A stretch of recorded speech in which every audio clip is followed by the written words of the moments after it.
What's going on, guys? Inside of this video, I want to show you how to increase your mind-muscle connection inside of your chest while training. I will show you some tips and strategies that I have personally used over time in order to increase my mind-muscle connection, and I can guarantee you one thing. If you can improve your mind-muscle connection, and if you can engage more of your chest while you train, you will certainly improve your gains. So, let's go make some chest gains.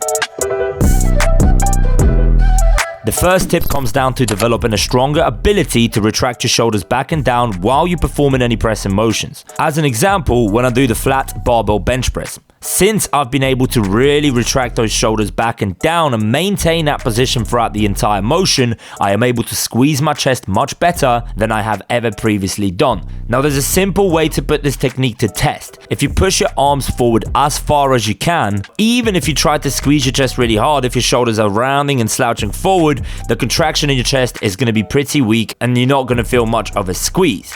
Now, as opposed to that, if you are able to push your arms forward while retracting your shoulders back and down, you will feel a much greater contraction inside of your chest. Now, when your arms are in a forward position, your chest is pointing up to the sky, you can feel a much better engagement. This is something you want to start doing during your pressing motions. Anytime you're doing any kind of bench press, whether that's a dumbbell press, whether that's a machine press, you want to make sure that your shoulders are squeezing back and down, and that when you end up at the top of the movement, you want to feel a strong contraction inside of your chest by keeping that retraction in your shoulders when at the top of the movement. Now, your ability to do this will come with practice, so don't feel discouraged if you try this for the first time and you're not really feeling a strong contraction.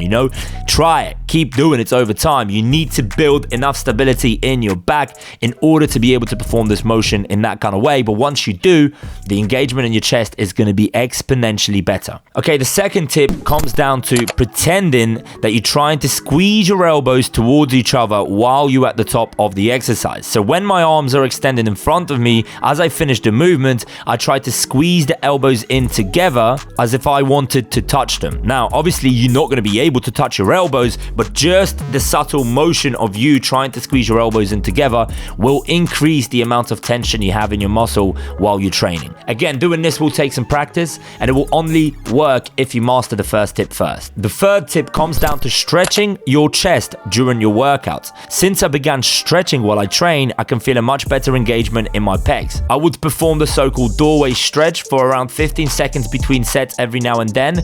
Now, just keep cautious of this. If you overdo it, if you overstretch between your sets, your performance will decrease during your workouts. Now, the fourth tip comes down to starting off your workout with an isolation exercise. Now, I enjoy doing the low to high cable fly, where I really focus on squeezing my chest at the top of the movement for anywhere between 12 to 15 reps. Now, one thing that you will notice when you start off with an isolation movement first is that you can feel your chest much more on that exercise compared to if you were to do it somewhere else at the end of your workout. It's simply because your body has its most ability to squeeze, and it's the least tired and best equipped to perform that movement. So if you do this during the first exercise, you should feel a much better engagement in your chest. Now, one disadvantage of doing this is that your performance may decrease on your compound exercises. This is not something that you're going to make part of your training routine all the time, but if improving your mind-muscle connection is at its highest priority, I would recommend starting off with an isolation exercise as a first movement in your workout.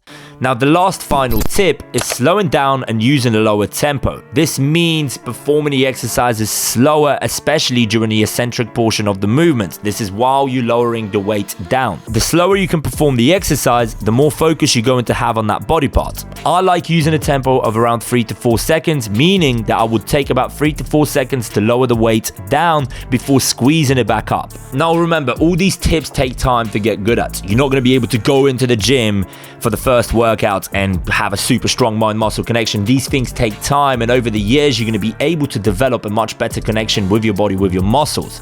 Now, using these tips will certainly help you straight away. So give them a go and let me know what you think. If you like this video, hit the thumbs up, subscribe to the channel, and be sure to check out other videos, because this year I've made a decision to open up, drop all of my knowledge here on YouTube. I don't want to keep these things to myself anymore. I want to share them with the world. So, you have an opportunity to learn a lot this year. Let's go.